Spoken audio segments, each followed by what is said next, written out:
Punisher Comics. Come get some. Greetings everybody, Punisher Comics here, and happy Saturday. So, the day has finally arrived for us to talk about Bohemian Rhapsody. Now, I'm going to be honest with you, leading up to today's review, I was saying a whole bunch of stuff like, yeah, we're going to talk about Queen, and Bohemian Rhapsody is awesome, and all this stuff. I watched the movie last night, I enjoyed it, but I'm going to tell you this. I'm going to tell you what I give it ahead of time. I give the movie a 6 out of 10. And I will dive into why I give it a 6 out of 10 in my review. Alrighty? Okay. Now, as usual, when it comes to these movie reviews, I always give you the plot first. And I'm sure there's still a bunch of you out there who have not seen the movie. So again, as I always say, spoiler alert. For those of you out there who do not want to hear anything about this movie and want to see it for yourself, I highly suggest you turn this video off now. But for those of you who don't care about spoilers and whatnot, well, I highly suggest you continue watching. Alrighty? So, we got that out of the way. Let's dive into things. So, here is the plot for Bohemian Rhapsody. An authorized biopic of the classic rock band Queen, from their early days in England through their breakthrough success in North America. Lead singer Freddie Mercury's, played by now Oscar winner Rami Malek, struggles with fame and excess, and finally their triumphant Live Aid performance. So again, that is the plot to Bohemian Rhapsody. Now, let's dive into my review, shall we? So first off, a Queen biopic, I think, is long overdue, right? Right. But it was never going to be the warts and all version some of us may have wanted. Still, very much in touring mode, the surviving members of the band were never going to tarnish their legacies with a gritty, The Doors-like expose, especially with lead singer Freddie Mercury having been deceased for like 27 years and not around to add his own 2 cents. Thus, the band, along with producer Graham King, who for this was pretty much a pure passion project, and credited director Bryan Singer, have made a reverent celebration of their legacy. Yet, in an effort to, I guess you could say, tone down the subject matter, you can't help but feel that everyone involved has done something of a, well, in words, disservice to the band and especially Freddie Mercury. Now, already, the film,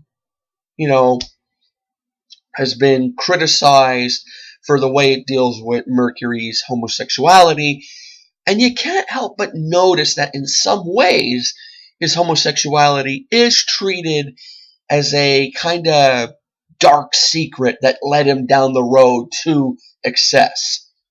Now, I'm sure that being gay wasn't the only reason for that, and while the movie is in no way trying to be consciously homophobic, you can't argue if some interpret it as just that. In fact, the movie feels like a frank depiction of homosexuality if it had been made in, say, 1992. Now, in 2018, audiences, they expected something a little more nuanced. So the fact is, had Freddie not been gay, well, Freddie wouldn't have been Freddie, and Queen most definitely, I'm reading my own words wrong here, simply wouldn't have been Queen. So all that aside, Bohemian Rhapsody is a rather mixed bag. Famously, Bryan Singer was replaced towards the end of principal photography, and the finished product has the feel of a, one that had a lot of folks demanding a say, giving it a kind of disjointed feel, actually. Most notably, Alan Leach as Paul Prenter, Freddie's manager, who's presented as a villainous Svengali. And at times, Leach plays it very nuanced, but at others, he's presented as a scenery-chewing baddie. So again, this feels like a clash of perspectives. Now, luckily, the main performances from Rami Malek and the guys playing the rest of the band are, I gotta say, spot on. Now, while I don't think Malek looks 100% like Freddie Mercury, very close though, but not 100%, it can't be denied that he captures the mystique of the man wholeheartedly. And it's a legitimately great performance. Gwilym Lee, who plays Brian May, and I think is a spitting image of the man, or at least with the curly hair and everything. Ben Harper and Joseph Mazzello as Brian May, Roger Taylor, and John Deacon, as are quite good too. With the film somewhat acknowledging their own jealousy of Mercury, although when he eventually goes to record a solo album, he's treated a bit unfairly and the music is written off, where he actually recorded a few classic tracks, to be honest. Lucy Boynton from Sing Street is also quite good as Mercury's on and off lover, Mary Austin, while Mike Myers has a fun cameo as an EMI executive who, ironically, considering how Wayne's World popularized the song, despises Bohemian Rhapsody. I thought it was great. So, if imperfect, Bohemian Rhapsody succeeds in the most important aspect of telling Queen's story. They nail the music. The film is a celebration of their catalog and their incredible stage presence, and the music absolutely kicks as when you listen to it in huge big theater sound. The band actually shows to have something of a sense of humor about themselves, mocking titles like I'm in Love with My Car and A Night at the Opera, and sharing the horrible reviews the now classic Bohemian Rhapsody was met with initially.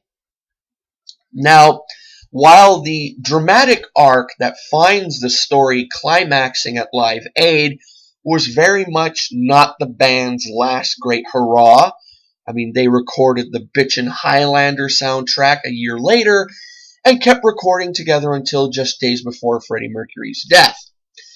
It certainly sends them out on a very triumphant note. Their famous set from Wembley is recreated brilliantly, and this bravura sequence, which was apparently the first thing they shot, is enough on its own to make this a must-see movie. Even if it's not quite the genre-redefining music biopic Queen fans may have been hungry for, and perhaps a little too, what's the new term, a little too vanilla. Bohemian Rhapsody is still a solid big studio piece of entertainment, and something that should find a big audience. It may not be, revealing, but it'll certainly help keep the band's mystique alive, which is likely what the goal was all along. And again, overall, I give the flick a 6 out of 10. But just because I do, I highly suggest everyone out there to see this movie. It is now out on Blu-ray and DVD. So, if you're up to it, check out your local Walmart or wherever DVDs and Blu-rays are sold. Pick it up, give it a chance. It's a great weekend flick to watch. If you want to rock out on the couch, it's a really good movie. Well, in most places, especially music-wise, a really good movie. When keeping with the Queen timeline, there's a lot of gaps and whatnot, but whatever. All in all, I suggest you guys watch it. So, with that being said, this has been another awesome movie review. Listen to me tooting my own horn here. Another awesome movie review from moi. I hope you enjoyed it, and if you did, give her a thumbs up. If not, give her a thumbs down. And if you enjoy movie reviews like this one, well, make sure to check out some of the other movie reviews I've done in the past. As well, while taking a look around the channel, make sure to comment on any video you like, because I love reading them as well as answering them. And yes, I will answer them, past ones that is, this weekend. I promise. And also, while looking around, make sure to like or dislike any video you watch. Yes, I did say dislike, because let's face it, folks, no one's perfect, right? And then, when all is said and done, before leaving, make sure to click that subscribe button. Alrighty, so that's it for me. I hope everyone out there has a great weekend, and I will see you back here. Well, we'll see, either Wednesday, or if I'm going to continue doing my regrettable series on Fridays now. Who knows? I'm still waiting to hear from you guys what you think. Anyway, I'll see you guys next week for another awesome episode of The Regrettables. That's right, folks. So, till then, I'm Punisher Comics, and I am